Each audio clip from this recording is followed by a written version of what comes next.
Hello, everyone. Welcome back to the YouTube channel. If you give me a subscribe, that would be really helpful so that we can reach more people. Today, we have a conversation with Chris. He is an Air Force veteran. He also has a story of benzodiazepine withdrawal that was pretty severe. He's still recovering from it to this day. But he also has a very interesting story about going to Machu Picchu to do an ayahuasca retreat for spiritual purposes. And I know a lot of people here are interested in that topic, psychedelics in general.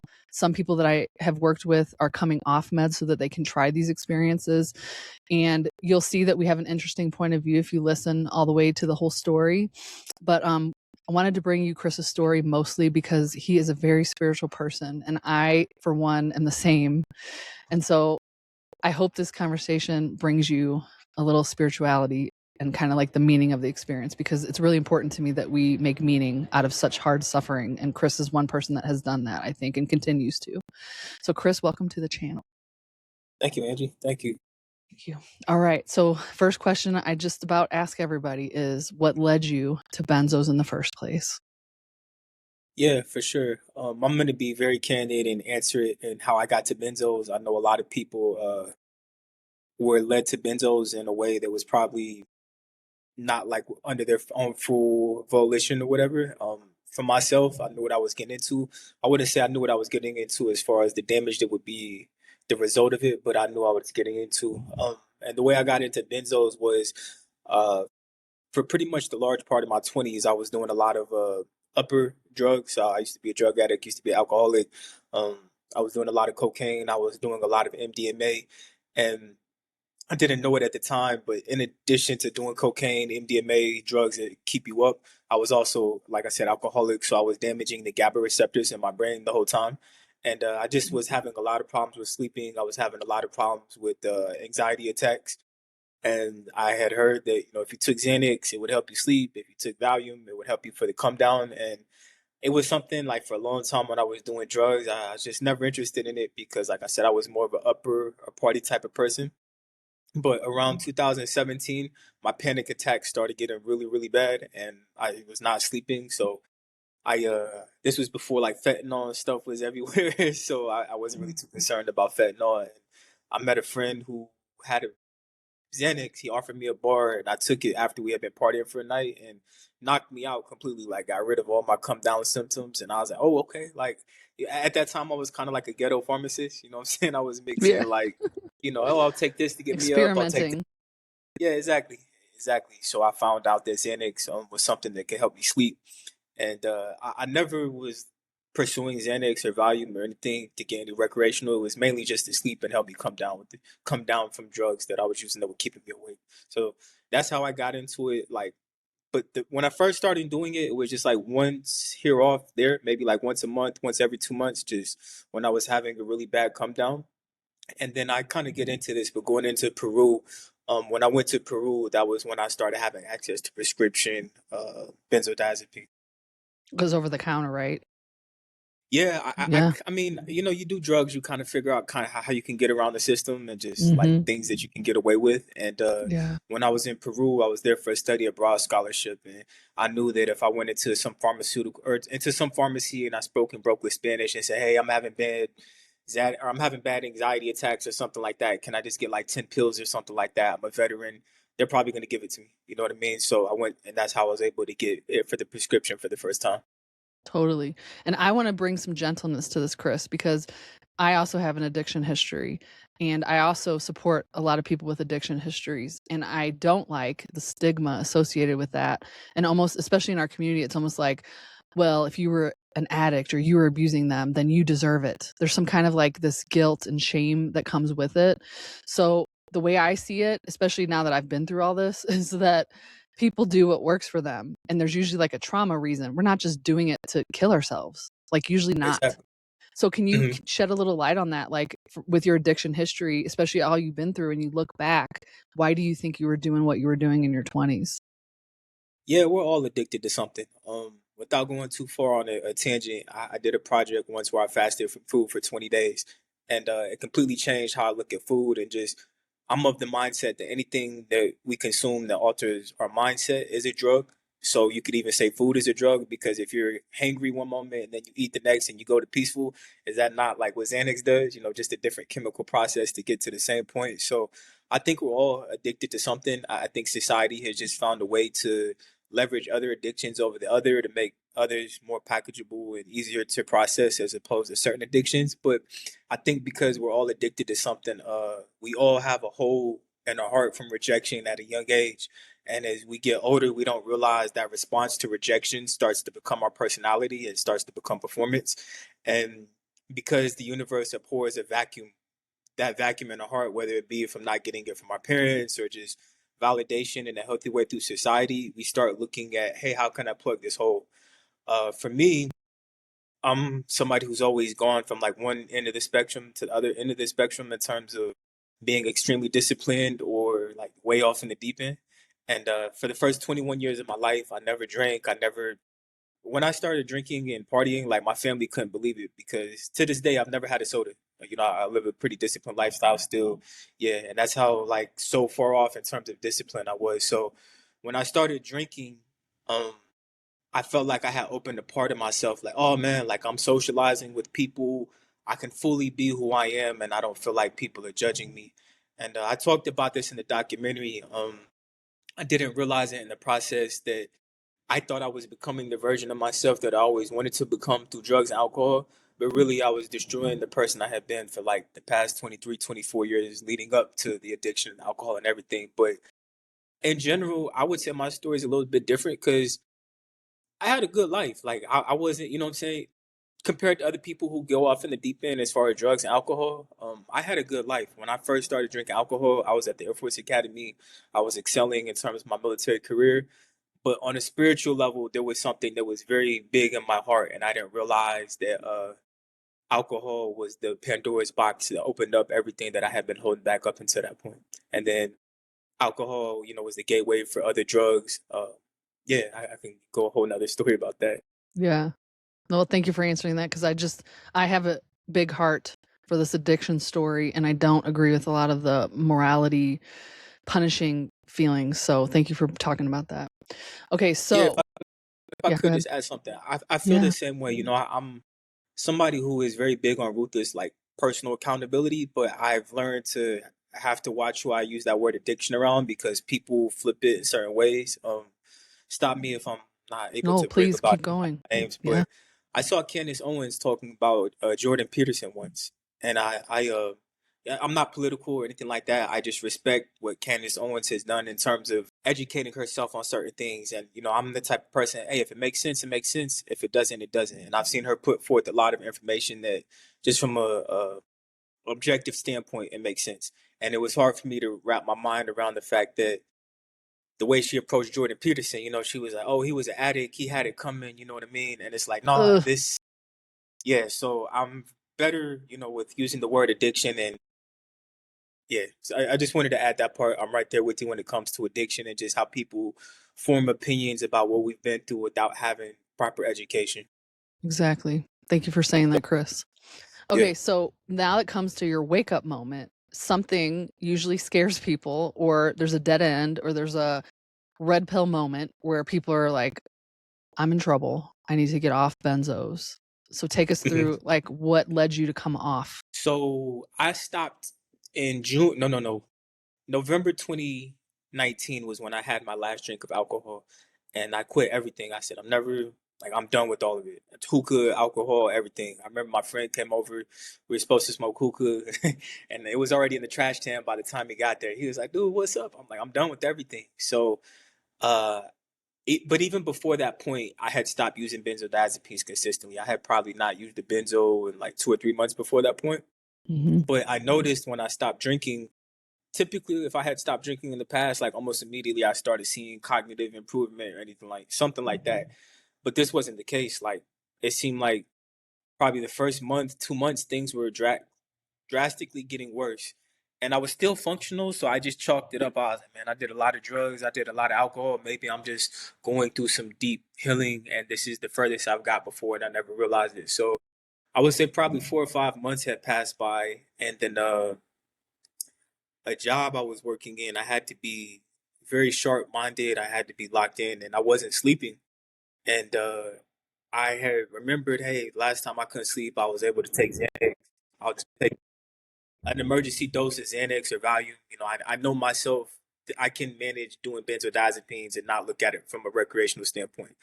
And I was just taking like maybe 10 milligrams of Valium every few days, and then I started taking like maybe a milligram of Xanax, and I wasn't sleep. Like I was getting 2 to 3 hours of sleep, but I didn't know it at the time that I was going through a. Damn, it's been so long. I forget what it's at. When you have reverse symptoms, you just hit mute, Angie. Dang, you were tolerant, like it wasn't working the way it used to. Yeah, I had reached tolerance, and in the process of that, though, like me going through it, I didn't realize that I was kindling, like a few. So it'd been 4 or 5 months before I reintroduced it, benzos again, and then I fell into a campfire, and I had a crazy, crazy experience with a fire where I had third-degree burns all on my face, my arm, and everything, and I was going through mines at the time. I didn't realize it, so when that happened with the fire, it fundamentally broke me as a person. Like I couldn't sleep for 10 days. I had no idea what was going on with me. I still hadn't put it together. And then I remember like 2 or 3 days after the fire had happened, and I still hadn't slept anything. I was like, man, I'm gonna have to take a Xanax again or something just so I can sleep. And then it was at that point I started knowing. I was like, man, every time I take Xanax or Valium, I'm starting to notice like a net negative versus a net positive. But I was like, I'm still getting a few hours of sleep, so I'll work it out. And then around that time frame, I had came across Benzo Buddies, the website, and then I started putting it all together. And when I first came across, no, when before I came across Benzo Buddies, I came across PAWS, post-acute withdrawal syndrome, and I was looking at it from the perspective of alcohol, and I had that mindset for like 2 months. And then people would say, hey, it's a year, 2 years out that I'm dealing with PAWS. So in my mind, I was like, okay, I'm still within that time frame to be recovering from that. And then I saw somebody said, if you think alcohol is pause is bad, you should see what benzodiazepines do to you. And I was like, damn. And then I started looking into that and everything lined up. And then I was like, oh, crap. I think I'm damaged from the benzodiazepines. So August 1st actually was my 6 year marker. I actually just released a video and did a Congratulations. video, but thank you. Yeah, August 1st was when I said, hey, I'm never taking a benzo ever again. I cold turkeyed. I didn't know anything about the difference between cold turkey or tapering. It was just at that moment I had realized and identified this is what was causing me the issues. And with the knowledge I had, I treated it like when I used drugs, alcohol in the past. Like, hey, just cold turkey, we'll thug it out during the withdrawal syndromes. And I had no idea what I was getting myself into. Right. So it sounded like, did you have some kind of awakening? Like, I don't want these drugs in my body anymore, like alcohol, drugs, everything that you had been doing. Did you just kind of like reach a crescendo? Like, that's it, I'm done. I just want everything out of my body. Like, how did Yes, that? yeah, yes and no. And the reason why I say yes and no is that because on the outside looking in, if you saw when I stopped, it looks like, damn, just in the blink of an eye, I had a eureka moment and I stopped. But it wasn't like that. There was many times before where I was trying and I was failing forward where might go 2 or 3 days abstaining from alcohol, might go 2 or 3 days abstaining from a drug or something like that. And I think that the human will is a muscle. And through all the times that I failed before, I have finally got strong enough where I had the will to completely stop back in November of 2019. As far as the benzos, it's a little different because the benzos were never something that I was like going back and forth and having to fight myself over taking. It was purely for therapeutic purposes. Mhm. Um, and by the time that I realized I was in bind and dealing with some of the severe effects, I had already been sober for, like I said, 6 or 7 months. So there was nothing in my mind at that point where I was like going back and forth with drugs. I was already Gotcha. like, you know what I'm saying? Yep, that makes sense. But I also think me and you share this, that benzo withdrawal has a way of scaring you straight, like so hard. Like, oh my gosh, this is so Yeah, bad. definitely. And we're going to get into that part about what your recovery was like. But do you feel like, I mean, we might even get to this later, but I almost feel like I value my brain chemicals so much now that I'm not willing to risk like any further injury because I saw what benzos could do, that I feel like this is sacred now. Do you feel like it kind of did that for you, especially with alcohol? Like, never again. 100%. I said this in the video that I made the other day, so I want to be very clear about it. My journey and going through this is not somebody else's journey. And if people find connections and are inspired by it, that's cool. So what I'm about to say, I hope it doesn't, take away from what other people have gone through and how they've got there. I am grateful this happened to me. This was a necessary part of my soul journey, and I know myself well enough that my addictive personality is so strong that if I didn't have something this profound happen to me, in the back of my mind, I was always thinking about, like, part of the reason I got sober in the first place was because of the job I was working at. In order for you to be successful, you had to be sober, clear minded, because you were working at such a high level. And in the back of my mind, when I first started the job, I'm like, yo, I'll stay sober for 2 or 3 years, save up a few $100,000, and then I'm gonna be back like never, nothing ever happened. And Mm-hmm. that was a common pattern of when I was trying to stop doing drugs. Is I would go through extreme healthy moment, get back right, and then I would go right back off the deep end. Going back to what we were talking earlier, that not having that balance between one extreme end of the spectrum or the other. So I needed this experience. Like I needed something to show me that, yo, there's things that can happen to your nervous system, to your brain, that are beyond my comprehension. And I made mistakes along the way. Like 2 years ago, I hurt my back. I was making my bed. All I was doing was making my bed. And I pulled a muscle in my back, Angie. I couldn't walk for like 3 or 4 days. I thought it was a wrap. And I was in Colombia at the time, where in Colombia you don't have to have a prescription for Percocets or Vicodin. You can just order it over like the equivalent of DoorDash or something like that. So Wow. I went back and forth with myself. I was like, yo, I have college. I got a lot to do. I know myself. I don't have an addictive personality. I can take the Percocet and I'll be good to go. Bad mistake. Bad mistake. Whatever was going on with the Percocet and how my brain is damaged, it felt like I had a vacuum at the back of my head and it was just sucking all the fluid out. And it probably set me back for like a year. Like a year. And I bring that up though, just because I'm still hard headed. Like in the back of Yeah. my mind, before I took the Percocet, something was telling me, "You don't need this, Chris. Just thug it out. Take some ibuprofen." I took it anyway, so it was just another reminder. Like, yo, drugs, mind altering substances, those are not for you in any Chemical capacity. free. Yeah, Yeah. chemical free. So Yeah. yeah, And I might I don't think I've ever shared this, but I think I should, that I had please. quit alcohol. I had experimented with cocaine crazily because I was trying to get off tramadol because they got me off opiates, like all that stuff from the military. But I had Yeah. done that 18 years before my benzo withdrawal. And Mm. back then I was like, that's it, I'm done. I mean, I even threw away like maraschino cherries, anything that even had a tiny little bit of alcohol in it. I was like, I want it out. Because I had made up Yeah. my mind, like, I am drug free. This is it. I'm done or I'm going to die, you know? But then little did I know the psych meds were going to hurt me way worse than any of those other meds had ever hurt me. Yeah. So in my mind, I was 18 years sober when I went through benzo withdrawal. And I remember telling my doctor, are you serious? I have been living drug and alcohol free for 18 years, and now you're telling me I have to go through benzo withdrawal? Yeah. That's And that was tough. so much worse than anything I had ever been before, anything, you know? So, yeah, I'm definitely chemical free. But I do like what you said. Like, I've never thought of it in that way. I needed an experience that strong to let me know, like, no.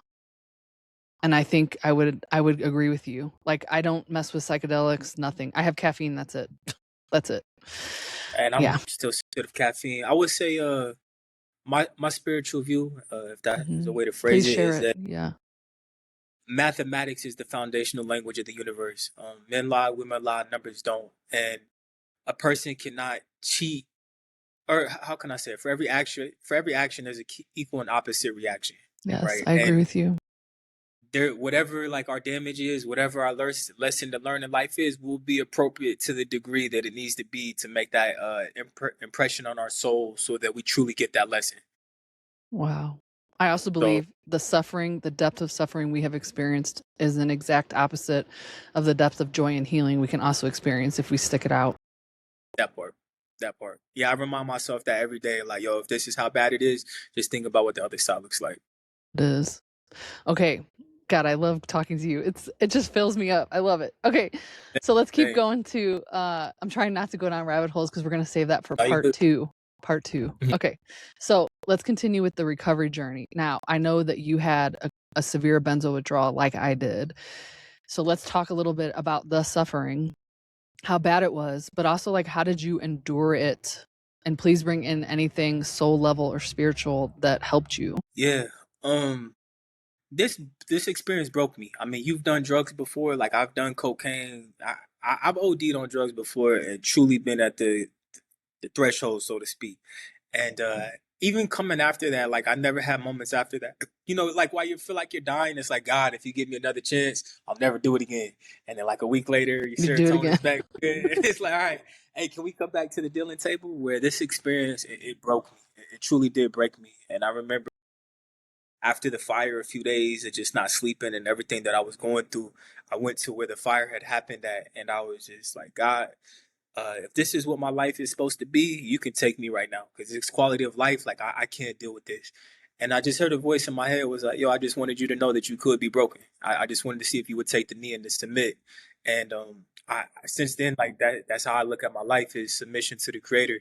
I submit myself to the vessel to be this process or, to be the vessel for this process. And I let the creator tell whatever story needs to be told through me.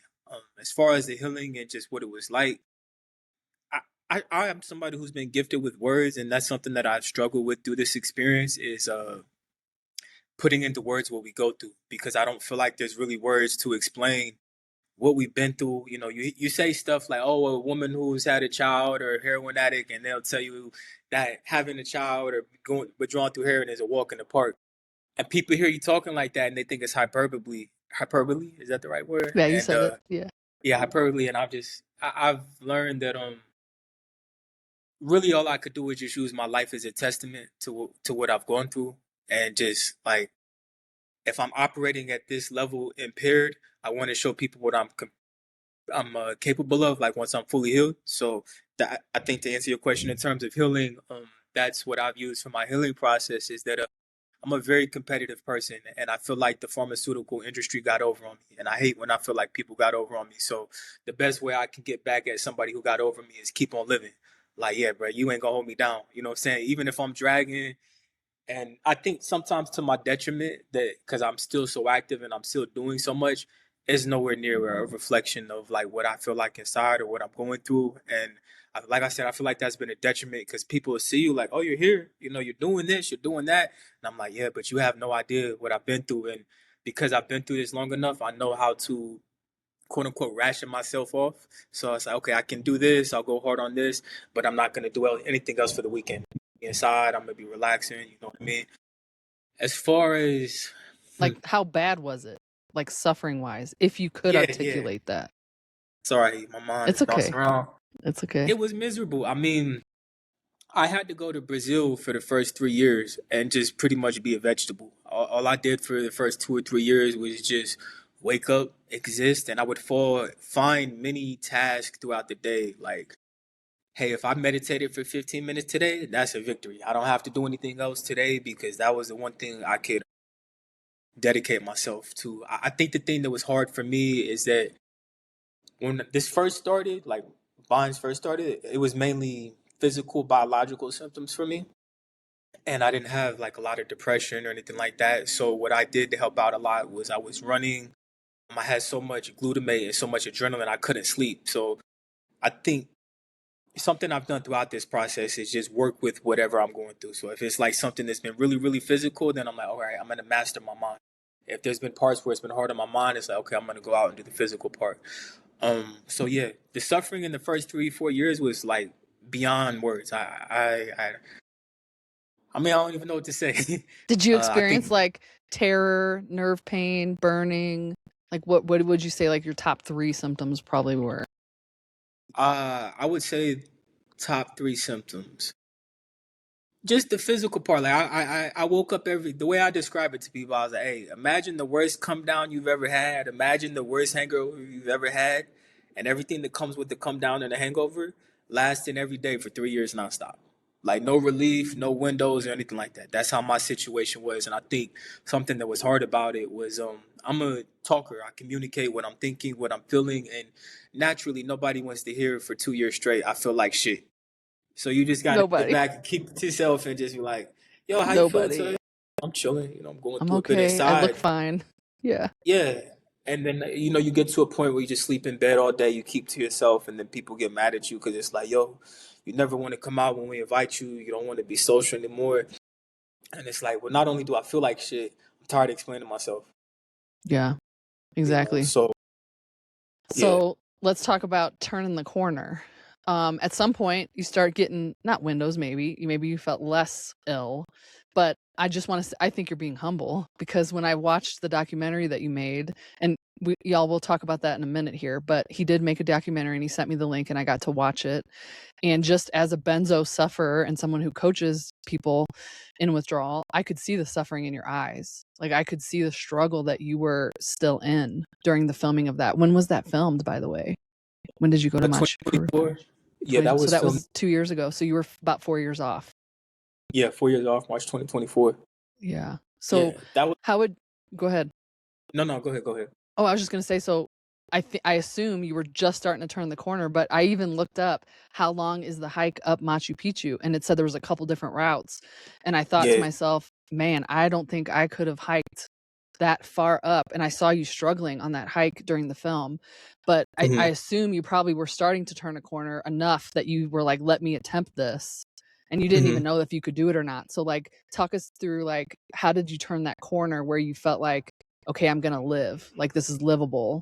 And what was hmm that like? And then maybe take us to the next part about what made you decide to go to Peru. Yeah, I don't think there was ever really a turn in the corner for me. Yeah, I'm sure you're familiar with David Goggins. Your Oh yeah. audience, David Goggins. That's like one of the few people in life where I'm just like, yeah, we cut from the same cloth. Like I No, understand where you. I secretly call myself the David Goggins of withdrawal Hey, here we go. Like that's because I'm us. like, you cannot let nobody kill you like this. And I would hear his voice in my head like, keep going, don't stop, no matter what, don't let him kill you, you know? hmm Yeah, I'm right there with you. So throughout this whole experience, it's just been, hey, do what you can do a day at a time, and then what you can't do, make peace with it. So, in terms of turning a window or like turning a corner, I wouldn't say it's necessarily been that for me. For me, it's more so like, hey, look at where you were a year ago compared to where you are now. Mm-hmm. And I would say each day I have made like just very, very minimal process. And I think that's why the Machu Picchu documentary is really so symbolic of this experience because it's like, yo, just one step at a time. Even if you got to sit down and take, 5-10 minute break before you can keep moving, that's what it's been like. As far as the Machu Picchu experience in general, I feel like it's reflective of how I've approached this whole mindset. But there was something that occurred in Machu Picchu where there was a point I couldn't continue. Like I was sincerely not sure if I was going to be able to continue hiking up the mountain. And I just remember having this thought: I've almost died with drugs before. If I can almost die for that, or if I can die for that, then I could die for this. And I just made a decision in my mind. I'm like, yo, if I die on this mountain, it's some dope shit. Like, Yeah, so at this is least a I'm dope going way out to in a go good out. way. This is better than being in Kings County Hospital in Brooklyn or something. Like ODing on the street. This is better. I Exactly. like that. Okay, Exactly. but for the audience, tell them what is Machu Picchu? What is Peru? What were you there for? Like, just give us a little of the scope. Yeah, so 7 years, well, at the time, 24, 7 years ago, I used to live in Cusco, Peru, because I was there for a study abroad scholarship. And I used the study abroad scholarship as like a free way to get there so I can go and do ayahuasca.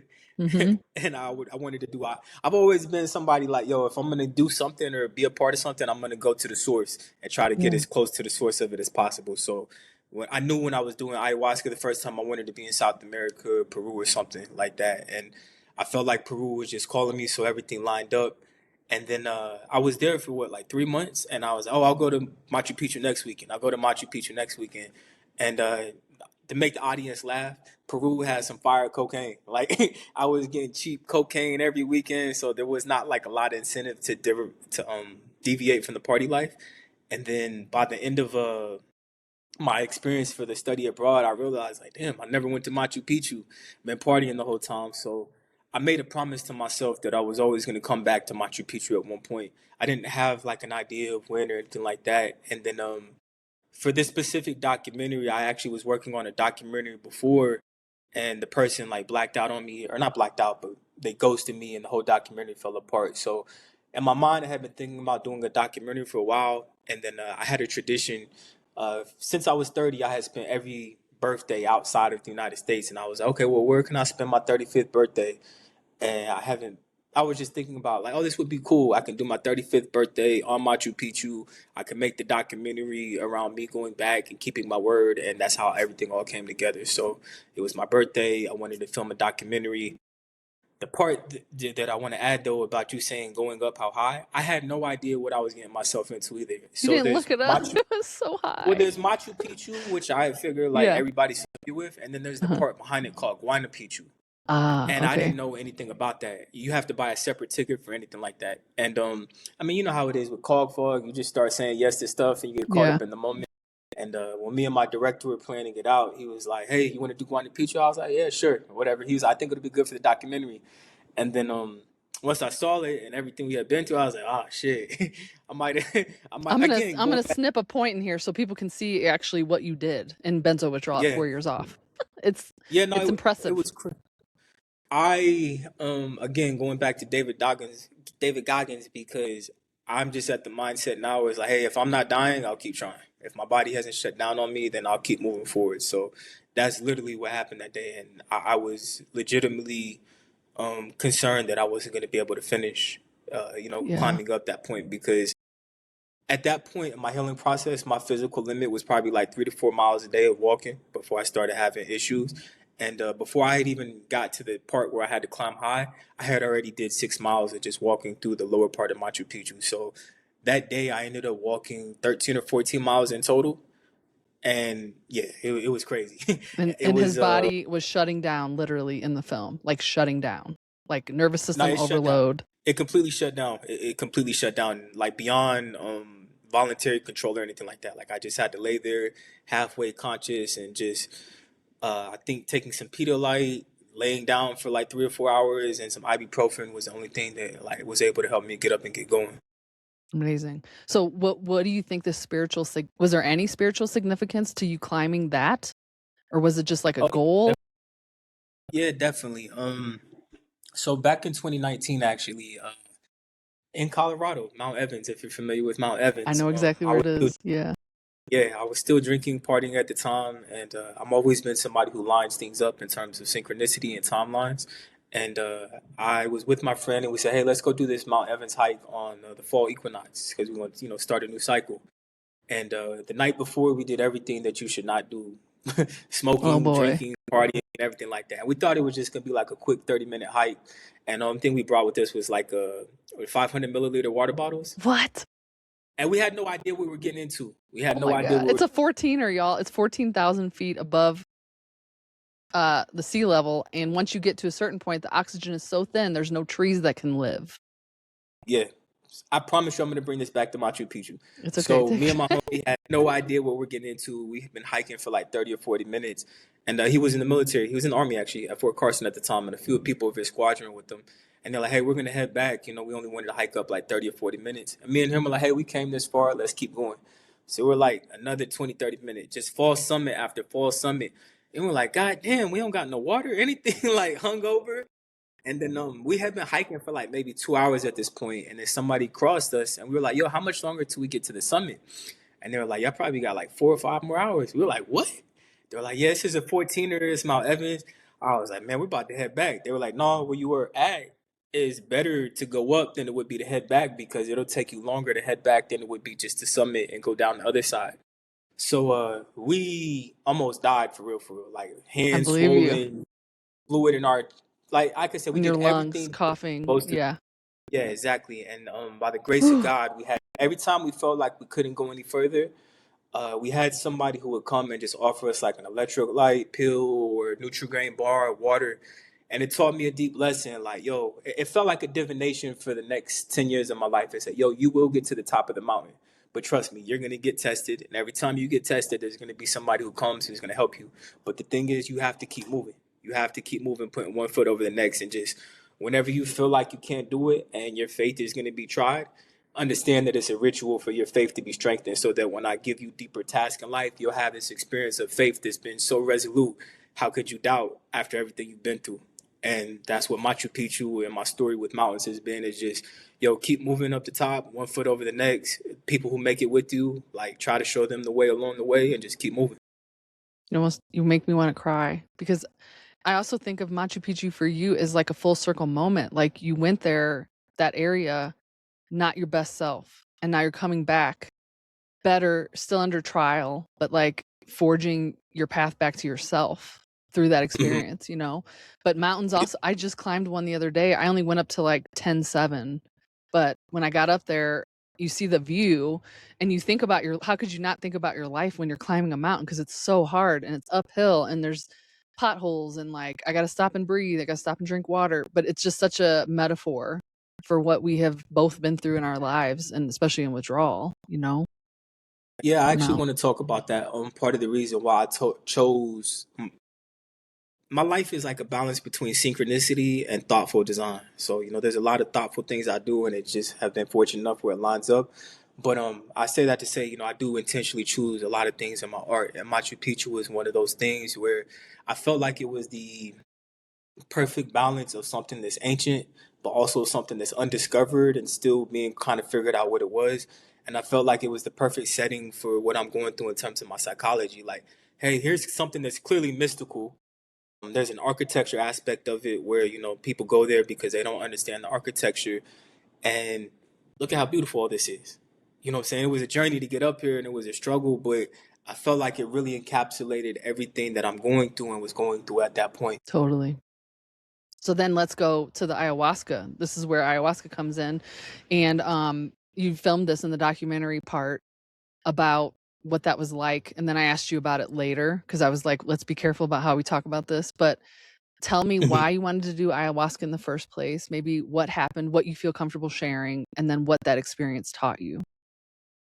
Yeah, so my first experience with ayahuasca back in 2017 was the most profound experience with the ayahuasca that I've had to date. And because it was so profound, I also wanted to go back in Cusco because I've had other experiences with ayahuasca that were not as intense. So I was thinking maybe something in the quality of the ayahuasca or something like that. But I just want to Yeah. see. But anyways, from like the situations or sessions that I had with ayahuasca and psychedelics leading up to the one in Machu Picchu, I was Hmm. pretty clear that I didn't really need psychedelics anymore. I had become pretty clear in my mind that the work that I needed to do was not something that would be increased or become optimized by doing more psychedelics. The work is the work.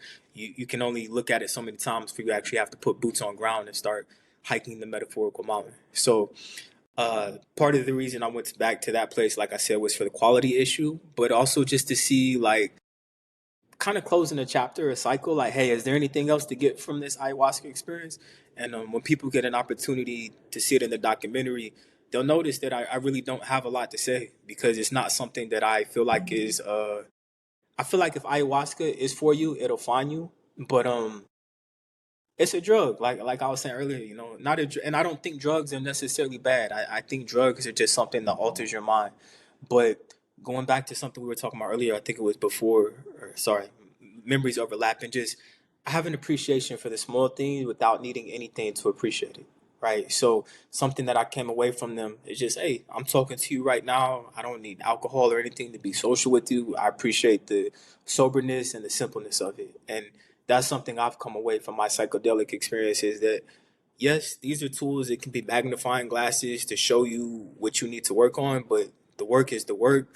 And then I don't recommend psychedelics because yes, you can have a spiritual experience with psychedelics, but it's still affecting a biological part of your brain.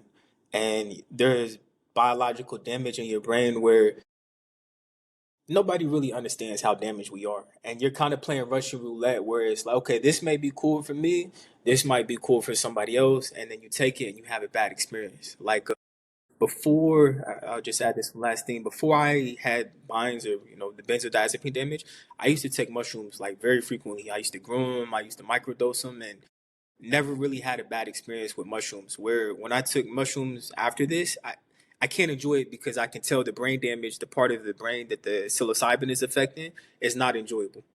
But because I have psychedelic experience, I'm like, okay, I know what this is. I'm not going to trip out on it. But for me, I am of the belief that if a person, I don't want to try to tell somebody how they should manage their suffering, but if they can, I feel like going through it sober and just um, appreciating the medicine of time is very valuable through this experience. I love that medicine of time. Oh, Hmm. okay. So you make me think of, I had a friend who did, I couldn't believe this, but he did 76 ayahuasca journeys.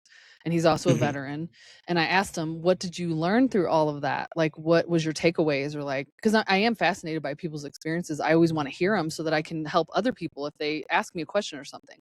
But he said to me, you know, he learned about the meaning of his life and his purpose and the things that he shouldn't do anymore and the things that he should do. And then I told him, it's not funny, but I said, I learned all that in Benzo Withdrawal. Like, I didn't need Right. to do ayahuasca to learn all that. Like, I learned that through hard suffering, you know? Yeah. So like my point of view, just because I've never gotten to talk about this really publicly, but my point of view about psychedelics anymore is they are not benign. Some of the things that we see as far as it spurs neuroplasticity, you have to ask yourself, why does it spur neuroplasticity? And I would say by way of injury, because you know, something's hitting the brain and then the brain is saying, oh, wait, something just happened here. Let's spur up neuroplasticity. I don't think that's a benign activity. So I Hmm. don't think it's working the way that it's being told to us that it might be working. I've also seen people have very bad experiences, which led them to psych drugs, which led them to me. And that scares Hmm. me. And then my third opinion kind of is when you force an experience that your psyche is not ready for. I don't know if that's very healing. It can jar some people, and they might not come back from that. So 100%. 100%. I'm sorry. Go ahead. Yeah, you no, just I'm get me done. passionate. Go ahead, Yeah, say no, it. 100%. I often tell people that because they've become so accustomed to dealing with the secular world and not respecting law within the secular world that it's easy to take that mindset into like universal law, and they don't understand that universal law can't be broken. And there's certain things that happen on the quote unquote spiritual universal side that just because you're ignorant of it doesn't mean you'll be immune to what the consequences of it are, right? And when you're doing these psychedelics, you're opening up your chakras. At any given moment, if you don't understand what you're doing, you could open something, you could open a chakra to something and then not be able to get it out. And Yeah. imagine you go on a psychedelic experience and you're sitting next to somebody who has a whole bunch of demons. I'm not trying to go too far off the deep end. But I'll, no, I'll yeah, say you just say it. you're sitting next to somebody who has thought forms that have taken on an energy so present in their mind that that thought form can move from other people to the next, right? And Yeah. you're in a psychedelic experience and then you open it up and one of those thought forms hop into you and now you start having thoughts like, damn, I was thinking about this, I never even used to think like this before. So I think if I could add one more thing to it also is Please. that I encourage people get to know your creator. And I say, if you get to know your creator, you'll understand what you're created for, and you'll also understand personal responsibility. I look at having a relationship with the creator in the same way of having a relationship with your parent. And your parent says, hey, I told you not to touch that oven. Now it's hot, and you got to deal with the consequences of being burned. Where if you find out your creator say, hey, I told you probably not to take medicine from those type of people. Because when you take medicine from those type of people who don't share similar beliefs and mindsets that you do, you can become victim to whatever their culture is about, right? And I look Yeah. at what happened to me and my understanding of my relationship to the creator that, hey, it's free game. I didn't follow what was put in front of me in terms of being a good person, how to protect myself. Now I have to deal with the consequences of that. Mhm. I want to get more into that in part 2. So everybody that's Okay. watching right now, I'm going to take us toward the end of part 1, but part 2, I think we should talk about like spirituality, how yours grew, and I would love to talk about that for myself too and what I see in other people. But I want to go deeper down some of these rabbit holes like on a deeper level. But for part 1, the rest of it, I'm wondering, can you share about like your art? Because you also, should I call you a rapper? Or a singer, an artist? What do I you like to say identify? a recording artist. A recording Recording artist. That's what I artist. like. Okay, Yeah. so you're a recording artist. You're a documentary filmmaker. What else would you say that you are? And tell us about your art and maybe where people can find you and find your art. Yeah, I appreciate that. First and foremost, I really just came to do this so I could vibe with you, Angie, and just talk about I our know. story. So not somebody who tries to like hop on and promote the art or anything like that. No, So I I want to appreciate promote you because I love it. I love all of it. I watched some of your recording art and I was like, yep, love it, you. all of Okay. it. Thank you. So So, I'm actually gonna yeah, tie this into minds and explain it. yeah, I am of the belief that the attack is where the strength is, and one of the main symptoms I had with Vines was, and I still have, was dysphagia, where my throat locked up and like I still have trouble swallowing. I still have trouble getting food down my throat. And, here I am 6 years later.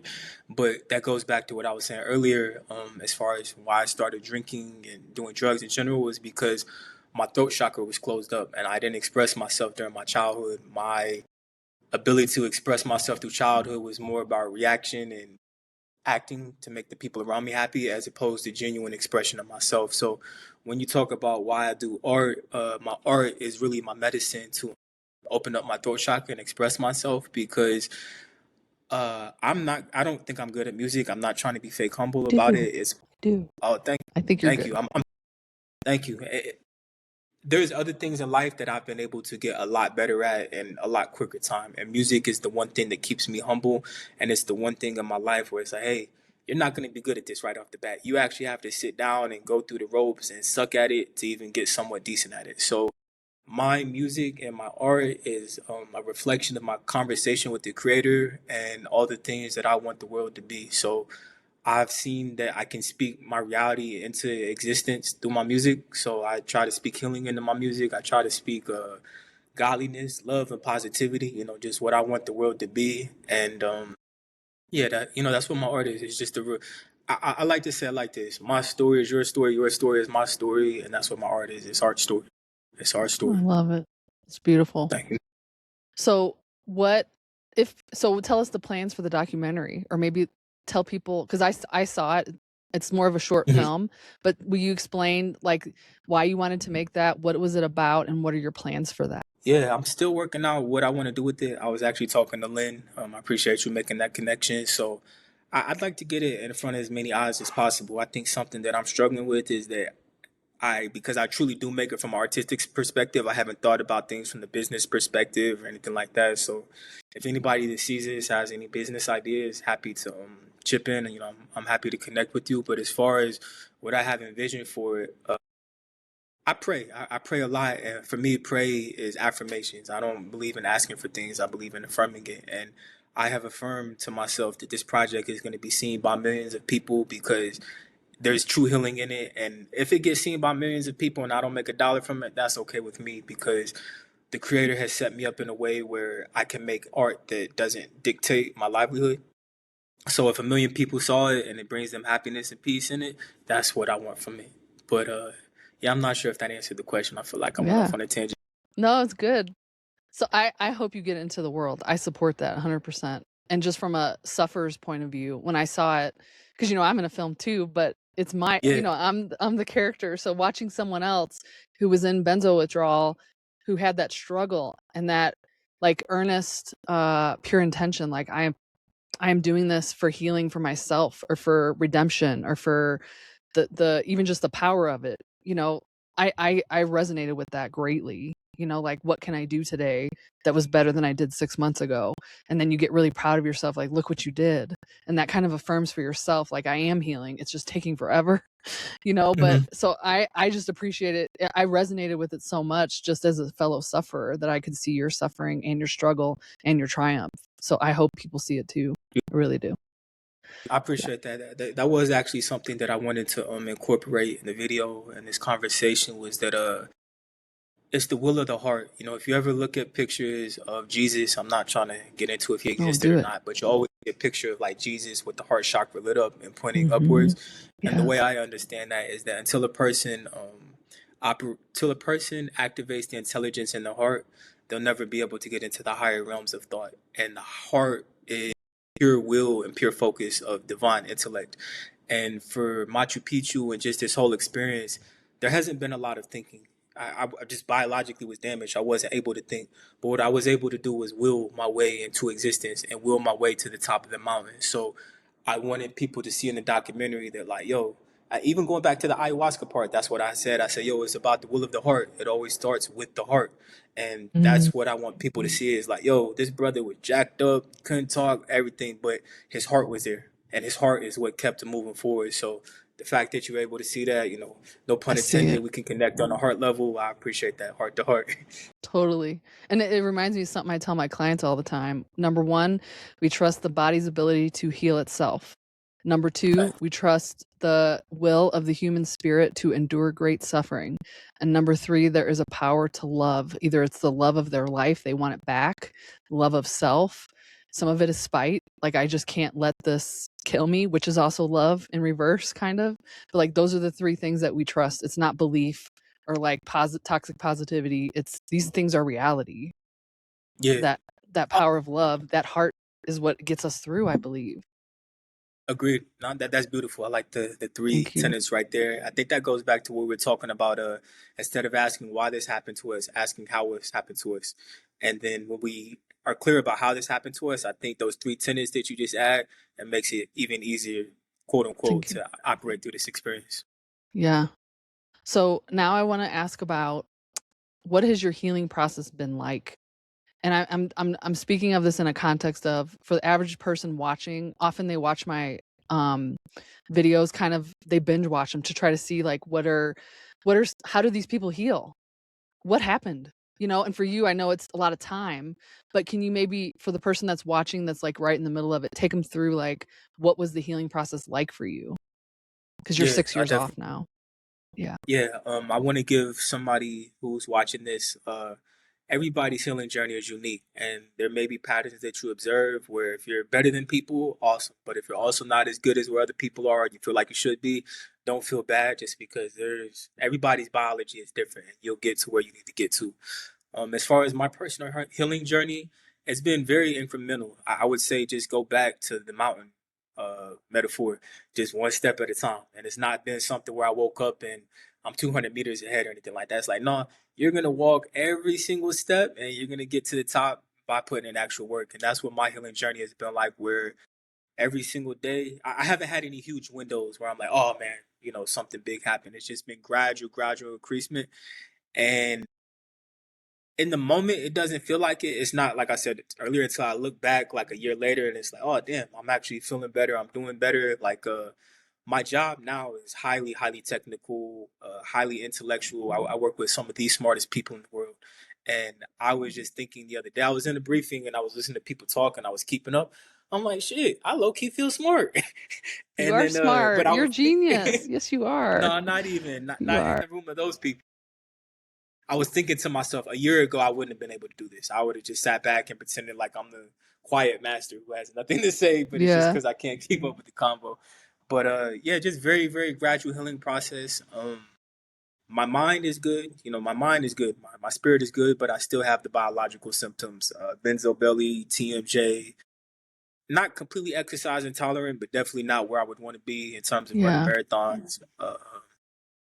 So yeah, just very gradual, very Very gradual. gradual healing, walking slowly out of the mountain of hell back to heaven, kind of, Exactly, you know. Yeah, that's how exactly. my healing has been too. And I like how you said that, like you look back a year, and sometimes I'd look back 6 months. And even now, I've been pretty well for a couple of years now, but even now, at 10 and a half years off, I still see improvements. And I'm like, I thought I was fine. Wow. Here's like now my writing is starting to get better where I couldn't concentrate long enough. So Beautiful. it is. So just keep going because I don't think you're done yet either. Just No, I know I'm not done. I feel like no, I got a long you're way to not done. go. You'll keep getting I, improvements. Things get more and more clear. Like the brain, like you don't even realize you still have brain fog until it lifts more. It's weird. mhm, It's a very I can weird believe that. experience. Yeah. Even Yeah. just the small parts that I have seen, I'm look back and I'm like, oh dang, like I could think straight Better. and I have a million thoughts flooding my brain at the same time. Yep. Something I did want to say to people who may be dealing with things from this perspective was I've had some moments where I'm having a conversation with God and I'm like, yo, I get the lesson. Like, we can go ahead and end this experiment right now. Your point has been made. Yeah. And I would just Yeah. encourage people, hey, have patience with it because whenever you get to that point, usually there's another big lesson around the corner. And it's like, oh, okay, maybe I'm not as evolved as I thought I was through this experience. The Percocets with the back injury, case in point. Yep. Leave it alone, So, y'all. Leave it alone. Okay. indeed. So I think we'll close here because I'm looking forward to episode number 2 with you. But I asked the same question of every single guest, and it's our last question. And it is, what hope and maybe some advice would you give people that are watching today, especially the hope? Mm, my favorite Nolan or my favorite director is Christopher Nolan. I don't like Odyssey. I didn't think Odyssey was a good movie, but Tenet, Inception, Interstellar, those type of movies, like my favorite movies. But in the movie Tenet, he started talking about having faith in the mechanics of the universe and looking at the universe in a different way. And I'm not somebody who's too big on hope. I'm more big on how things work. And time we have seen again that the body will heal itself. So instead of having to, well, I don't want to encourage people. I don't want to take away what works from people, but just, hey, if you look at what actually has repeatedly happened again and have faith in the mechanics of your body and what's going on, you will eventually heal. And then as far as what advice I would give people, the universe is mental. The universe is laws of attraction. And I think sometimes people pick and choose when they want the laws of attraction to work for them. You know, if the lottery happens, it's like, oh, I was thinking positive thoughts, you know, I attract this experience. But when bad things happen, you don't often hear people want to take responsibility for what happened to them. But you're always thinking about stuff, so you're always attracting whatever you're thinking. And I say that to say we chose this experience, and you would not choose something that you were not strong enough to go through. So you chose this experience because it was the soul your medicine needed. And even if you don't understand it in the moment, going back to what I said earlier about time being a medicine, that's part of developing character skill of patience. Where even if the revelation of why you're going through is not known to you, can you be patient enough to let the process unfold? So I say that to say we all chose what we're going through right now. And you only chose it because you're strong enough to go through it. And give yourself strength and give yourself grace for the fact that, hey, I saw myself and my soul is strong enough to go through this experience and I'm getting through it. You know, that to me, that speaks volumes to the type of Whew. person that you are. I already know people are going to be real mad about that. However, I have come to believe that for myself. And I'm not here to push nobody to believe anything they want to. But I just know for myself, I agree with that because in some ways, I think my soul chose it like before I even came here. And maybe we'll talk about that in depth in part 2. But if I didn't go through this, Chris, I would have never met you and I would not have helped hundreds and thousands of people. Like just through my video. I think I just hit 1 million views on YouTube about 3 weeks ago. A Hey, let's million. go. A Let's million. go. But Let's that would go. have never happened. And listen, I think I make like $150 on YouTube a month. It's not because of money. That's not why. Yeah. That's not why Hmm. I do this. I do this because I like connecting with people and I like hearing their stories and I like leaving like a permanent record of that somewhere in the universe that our stories deserve to be told. And I don't even care if anybody watches it or listens. It's like this is just my thing. I like doing this. But Hmm. the point is by way of my own suffering, I would not be able to do or be who I am right now. But it did take me a while. I still can't quite say that I'm grateful. I'm not Hmm. there yet because I still have suffering, but in a different way, and not as severe as withdrawal. But I think one day I will probably get there. But I definitely think my soul chose this really difficult experience, and like I've come to terms with that, and I'm okay with that. You know, Hmm. but I understand in the heat of the suffering, people in the audience are probably like, no, and that's fine. You don't Facts. have to believe. You don't have to believe us. You come No, to your facts. own I've had meaning, please. you know. right. I Whew. wanted to ask, um, Go ahead. going back to what I said earlier about getting to know your creator. I think in the process of getting to know your creator, you just learn like basic things like, hey, a good name is worth its weight in gold. So therefore, whenever you give a person a name, give them a godly name that's reflective of whatever their spiritual path is. And sometimes, even if we're not spiritual, the universe is kind enough to give us names that'll help us understand our purpose. So, I mean, you look at your name, Angie, Angel, Peacock. I You know look at people what a say that peacock. all the time. I mean, look at what a peacock does. Like, it has 1 million eyes on its tail. So, you know, you have 1 million eyes on your story, and it might take you looking at your story from a different angle to realize how beautiful it is. But the knowledge is there, the wisdom is there. Like we doing it. We're doing it. And we grow so much and we become our whole selves through this experience, which I think that's why I keep doing this work because I see withdrawal, the experience of being injured as a creative experience. Like we are demolished and then Hmm. you grow and rebuild and you turn into a better version of yourself than you ever thought you could be. So Hmm. I, for one, Chris, appreciate you for sticking that out and bringing art to the world and bringing this experience in your own form of art. I don't think there's any better way to alchemize that. So thank I you. like that. Ironically, that's the name of the end of the song of the documentary. Is Full Metal Alchemist. Yeah, Full Metal Alchemist. We are both alchemists. We really are. We We're turn both- that suffering and that pain into something beautiful for others. Wow. Indeed, indeed. Okay, well, I'll end there, even though I'm like all juiced up now and ready to keep talking, but you woke me right up. But I want to end there because I want to save it. And, and I don't even want to talk after because I want it to be pure in like the next episode. So, really quick though, can you please tell people where they can follow you or find you in case they want to interact with you? Or I think you did record videos on YouTube, didn't you, from your process? Yeah, I actually just made a video for the 6 year Mm-hmm. threshold, and that was the first process video I've made since my 43rd month. So almost 3 years since I put out a video. But yeah, I put out some videos. Chris Magneto on YouTube is where you can find me. If you're a professional, you want to see me on LinkedIn, Chris Hall. I work at Amazon Web Services. I'm a solutions architect there.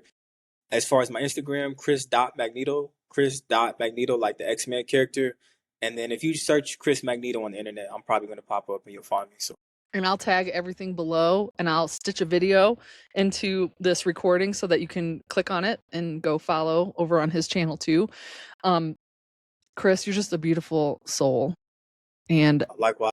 I love that we cross paths. And I hope this is just the beginning of a friendship. We'll see where this goes. But I really look forward to it. Is. I feel like you're like a, what's the word? Like a twin flame to me or something. There's something deeper there, Yeah, because we've talked. Yeah, Thank exactly. you. Thank you. Yep. Okay, so everybody in the audience, thank you so much for watching. Tune in for episode 2. I'll put it up in a couple weeks after we record this one. But follow Chris and, like and comment. I'm sure he'll come back and answer your comments if you have any or any questions. And thank you for being here and thank you for watching. No, I love you, Angie. I appreciate you. Sorry for not being as fluid in my speech and stepping on your toes a few times. Stop it.